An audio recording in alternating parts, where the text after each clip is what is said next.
Okay, so what we're going to go through here is a paper that is from June 2019 exam series for the Edexcel IGCSE. There's just a couple of questions here covering forces of motion, electricity, and then finally some waves. They're kind of mixed in together. So first question here we have is a car driver sees a hazard on the road ahead. The graph shows the velocity of the car from when the driver sees the hazard. We've got our velocity time graph just there. Question AI is use the graph to determine the reaction time of the driver. So the first thing I would be thinking is reaction time. That's my dog in the background, you can hear. Reaction time means no change in velocity.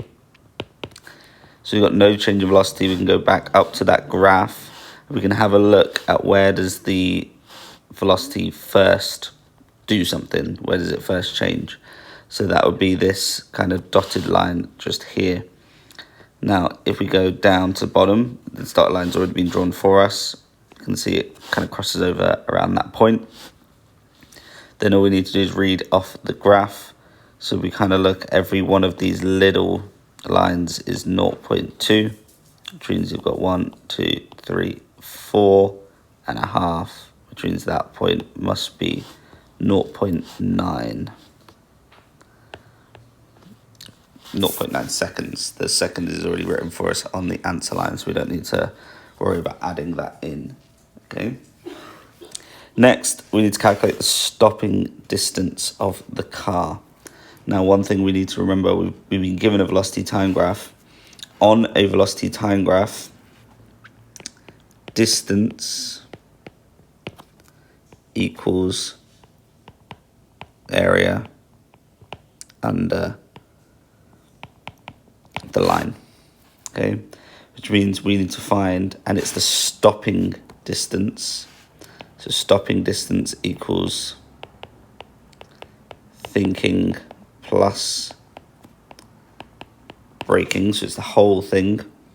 So we need to find all of this area. We kind of got two shapes here. We've got a rectangle and we've got a triangle. So we've got, let's start with our rectangle, and then we've also got, that was a horrible triangle, we've also got our triangle. Now, the width of our rectangle, we already worked out, is 0.9 seconds, and our height was 15 meters per second. Just taking those numbers off the graph. I'll just give you a second to have a look at that. And then we look at our triangle. We need to figure out the width of our triangle. The height is going to be the same. So the height we already know is 15 meters per second. So that width is going to be from the 0.9. Let's just change this color. So from the 0.9 all the way across to this 4. Okay, so we should have 3.1 seconds. Okay, so here, just to kind of go through these 4 marks, you're getting 1 mark for recognizing that it's area that you need. You're going to get 1 mark for finding an area. That's either the rectangle or triangle. Then for adding, and then for answer. Okay, so let's start with, let's go with rectangle. So find the area of rectangle, really simple, 15 times 0.9. Okay, so once you've done 15 times 0.9, you should get 13.5 meters. Okay, and now next one, this is shouldn't be that difficult, but is a little bit harder. So the area of a triangle equals base times height divided by 2. So we're going to go 3.1 times 15 divided by 2. We should get 23.2 0.25 meters. Okay, and then all we need to do is add these two numbers together. So we've got 13.5, add 23.25, which is 36.75. Now, in the question, we've not been told a number of places to put, number of decimal places, number of significant figures. So I'm just going to leave my answer as 36.75. Okay, I'd always go 2 decimal places if you're not sure. Next is to calculate the acceleration of the car when it is braking. Okay, so we need the acceleration. So braking, we just go back up to our graph. So we've got this section here, which is thinking, which means the triangle that we worked out, this is braking. Now, on a velocity time graph, acceleration equals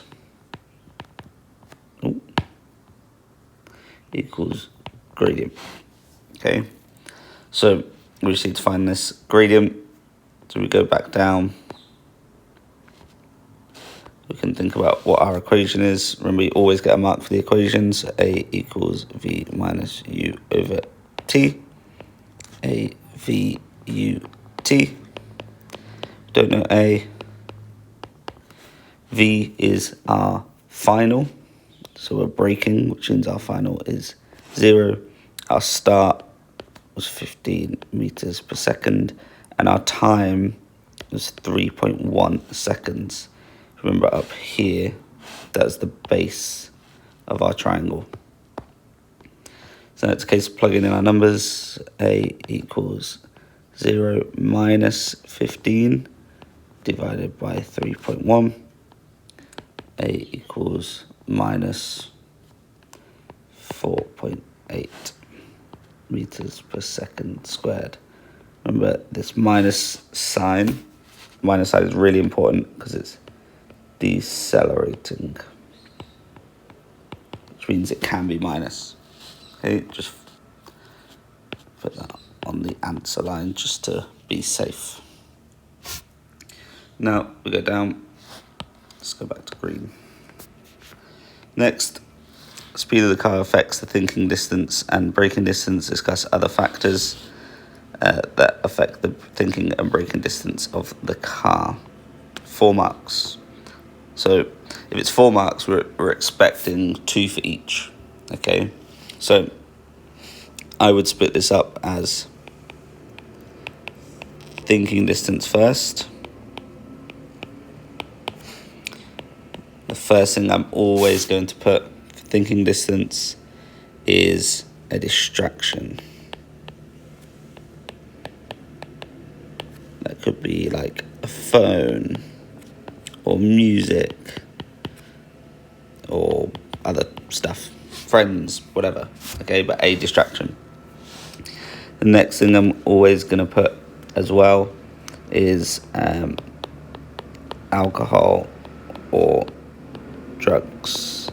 This could be something like caffeine. Caffeine obviously makes people a bit more jittery. It could be medicine that they're on.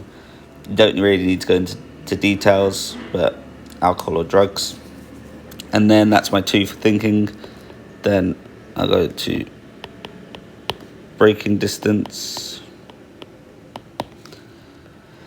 Braking distance, always go with the condition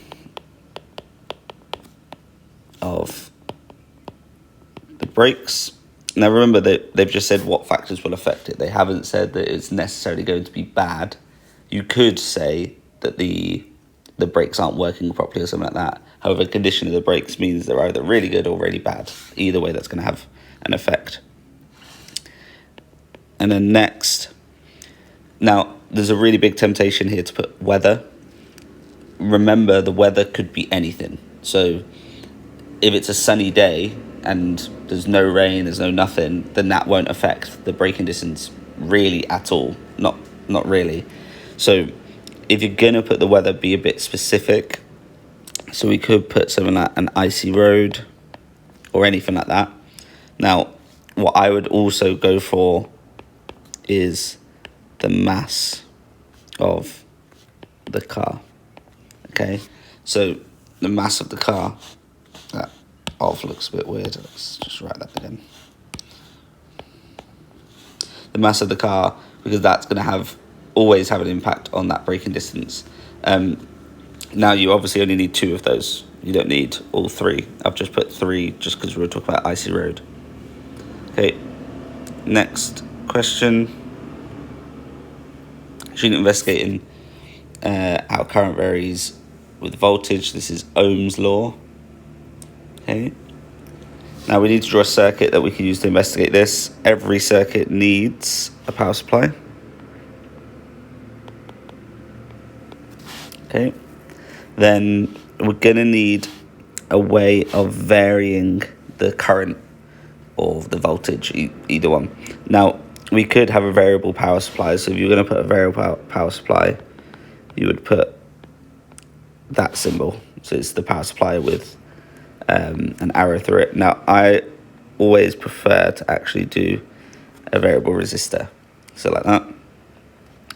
And then we've got our filament lamp or a filament bulb. And then we obviously need an ammeter in there to measure that current.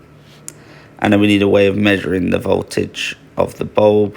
So we need our voltmeter. Okay. So the only difference is if you were going to use this variable power supply, you wouldn't need that variable resistor. You could get rid of that. But this is how I would personally set this up. Remember, ammeter in series, voltmeter in parallel. Next, describe a method student could use to investigate, could use for their investigation. So we obviously need to set the variable resistor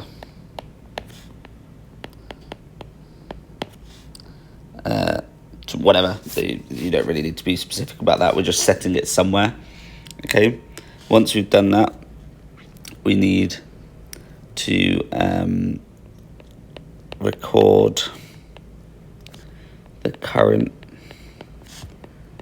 and voltage. I would always throw in there repeat readings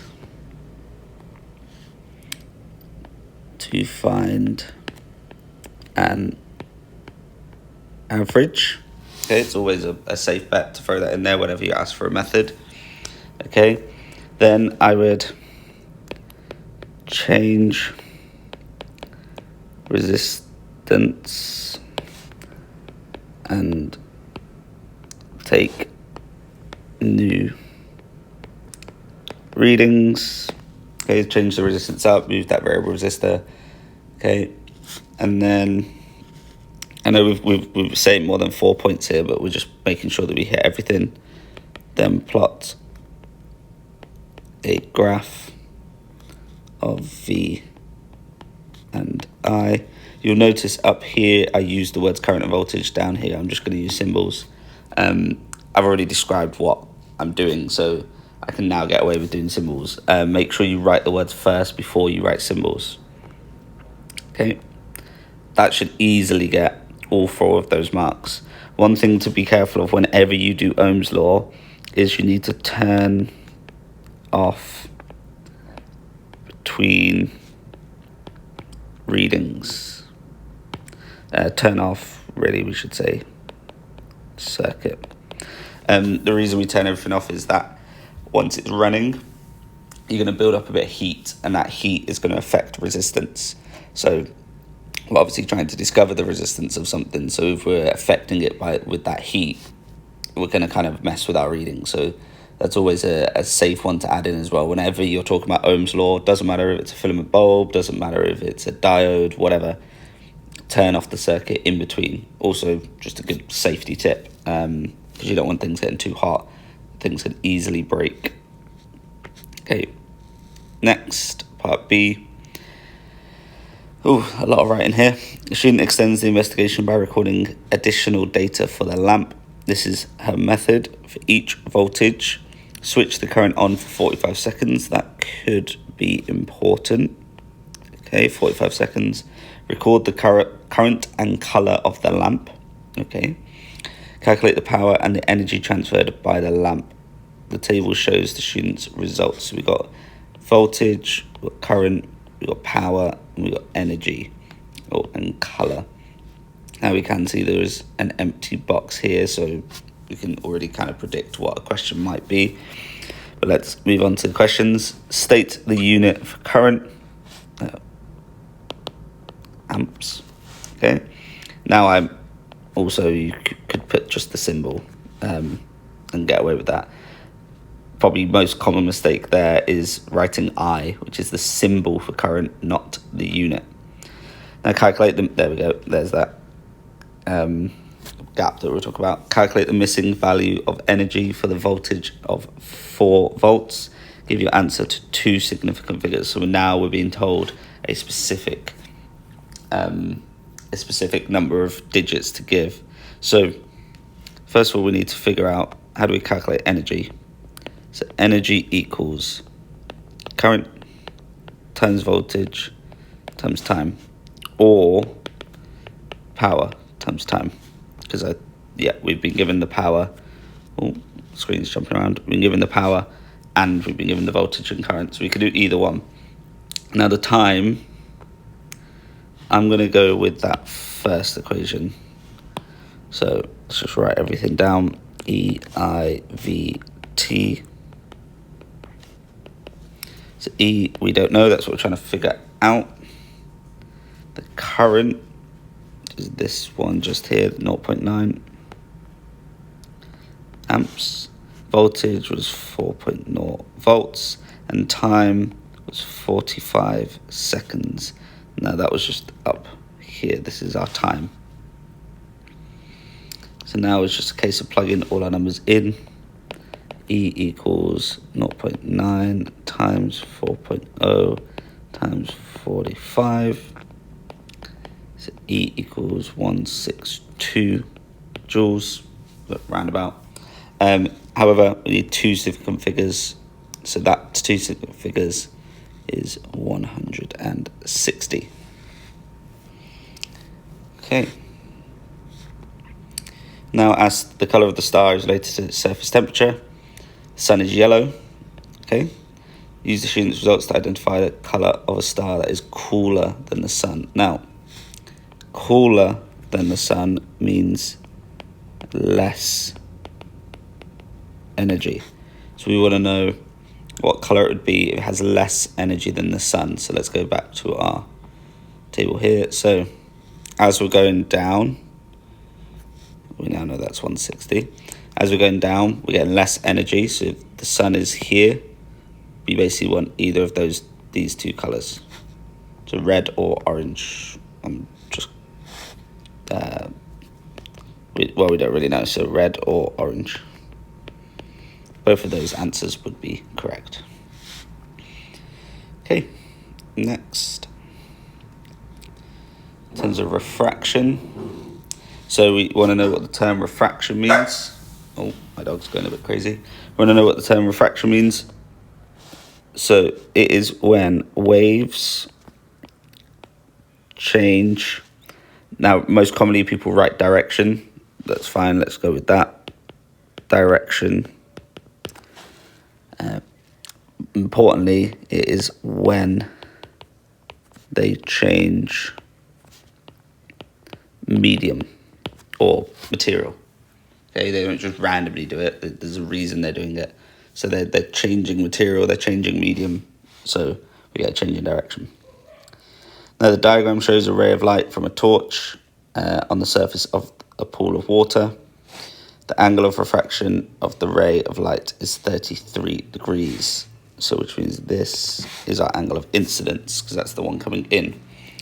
Draw the path of the ray of light in the water. So we are going from air, which is less dense to water which is more dense, which means we have to bend towards the normal. So if we just extended this line out, so this is kind of how the ray would normally be, we want to bend it in towards the normal. So our new line, let's just go about there, and that angle should be about 33 degrees because we got told that, well, not I, that is angle R, that is angle R. So it should be roughly there. Now they're always going to judge by eye. I don't have a protractor on here, so I would recommend actually getting a protractor out and just double checking that. But that should be our answer, not that yellow line. Okay, I'll leave that yellow line there just so you can see it, but our answer is the green line. We wouldn't leave the yellow one there. State the formula linking refractive index, angle of incidence, and angle of refraction. Another formula question. So, let's go up to my actual pen. So, refractive index n equals sine I over sine r. Okay, simple enough. Show that refractive index of water is about 1.3. So we can basically use the numbers from up here. Okay, so you got n equals sine I over sine r. I know it's written above, it's just a force of habit. I always write it again, I and r. So I was 45, r was 33, and we don't know, that's what we're trying to figure out. Okay, so now we just plug our numbers in. So n equals sine 45 divided by sine 33. Plugged it in your calculator, you get 1.298 something something something. So n is about 1.30, not 130, 1.30, roundabout. Happy days. Okay, torches moved below the surface of the water. Light from the torches is basically shining on the water surface at an angle greater than the critical angle. Okay, so if you're greater than the critical angle, we'll talk about what that means in a second. Explain what the term critical angle means. You can draw a diagram. Happy. So I'm going to use different colors, but obviously in your exam you'll only have one color, but we're just going to do that as our surface. Now let's do green as our ray of light. So our ray is going to come in like that, and we're going to need our normal line, dotted line got here, which is I. So if I is equal to C, then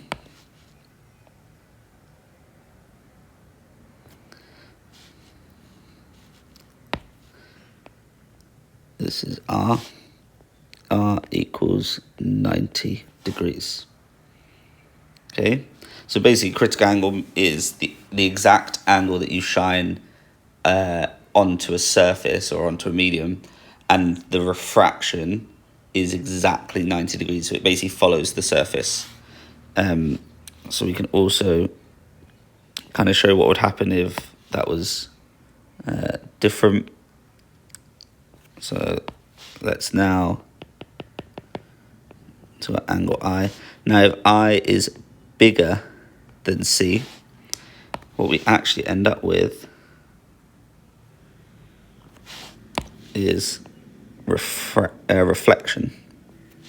So then I equals R, or total internal reflection. This is really common in like fiber optic cables and things like that. Now we don't need to do some writing. That's probably enough, but just for some writing, critical angle is the exact angle of incidence that causes an angle of refraction of 90 degrees. Okay, I think the diagrams are enough, but just the writing just solidifies that mark. Always worth putting a bit in. Just be careful not to say something wrong. Okay, state the formula linking critical angle and refractive index. So another formula, sine C equals 1 over n, n being our refractive index. Calculate the critical angle of water. Assume the refractive index of water is 1.3. So got sine C equals 1 divided by 1.3. So C is going to equal sine inverse 1 over 1.3. So we should get an angle of 50.28. 50. No, it doesn't tell us any numbers to go with, so let's just put 50.28 as the whole thing. Now, realistically, we're not going to be able to measure 50.28, so 50 was probably fine. Okay, the ray of light leaves the torch as shown in the diagram. Complete the path. Now, what we can see here is 55. So I equals 55. We know C, let's just put it as 50. So in this case, I is bigger than C. So we just go back to our diagrams here. When I is bigger than C, we get total internal reflection. So what we're going to do is we're going to have this come back out. Now obviously you use a ruler, and that angle here should also be 55. Now I'm judging it by eye. The examiner will also judge it by eye, but use a protractor. That way there's no wiggle room on that. You'll know it's perfect. Cool. Okay, I think that this is the last question. So here we've got, I'm not going to attempt to say the name of it, but we've got a spacecraft that was sent to Mars in 2016. Lovely story, doesn't matter for the question though. Now, as it was falling, it slowed down. That is important, okay? If something is changing, a change in motion, that could be speed, direction, whatever, means there is a resultant force, okay? Now, that resultant force is in the direction of the change of motion. Now, we're slowing down. Because we're slowing down, in this case, the up arrow is bigger than the down arrow because we're slowing down, but we're falling. So we're going to have two arrows on here. We are falling vertically, which means you don't have to worry about horizontal side to side. So first of all, every object has a force that acts downwards. Okay, and that is weight, not gravity. Gravity is not a force, it is weight. And now we must have an arrow going upwards, and we know that this upwards arrow has to be bigger. So draw a really big arrow, just so there's no doubt that that arrow is bigger. And we need to think what force is going to be acting. Well, if something's falling down, going against it is always friction. In this case, because it's in the air, it must be air resistance. Now, I imagine we could probably get away with writing friction, but air resistance or drag. Drag might be another one. Okay, yeah, it's falling through an atmosphere, so there is air.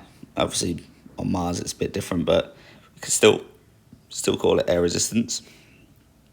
Okay.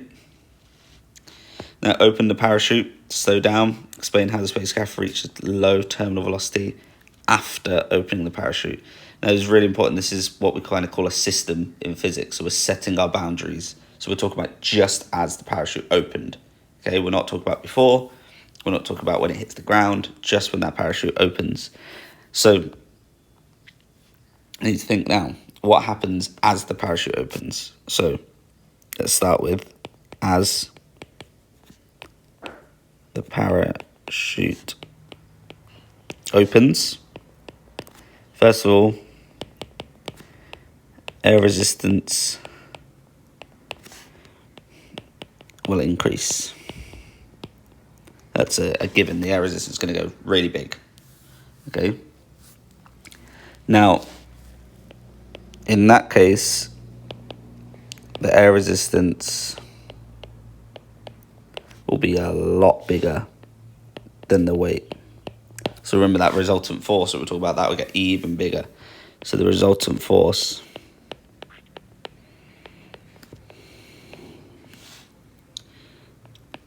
upwards increases. So it's going to slow down even more than it already was, which means speed decreases even more. Okay. However, as speed decreases,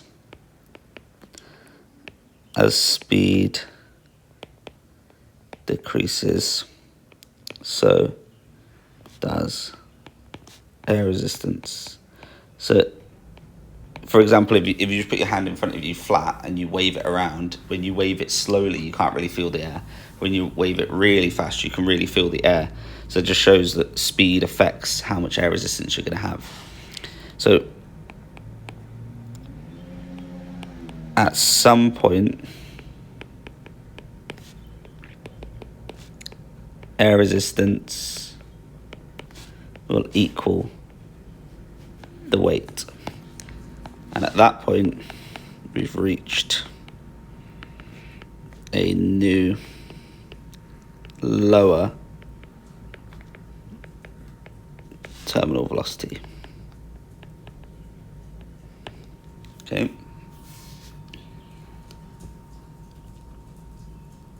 So open the parachute, air resistance goes really big. That's bigger than the weight. It already was, but gets even larger. The resultant force upwards increases, which slows us down even more. That slowing down starts to reduce the air resistance. And at some point, air resistance equals weight. And then we've reached a new lower terminal velocity. Cool. I think that's easily 4 marks. Okay, next, the parachute was disconnected when we were at a height of 2 meters from the surface and we were traveling at a speed of 0.45 meters per second.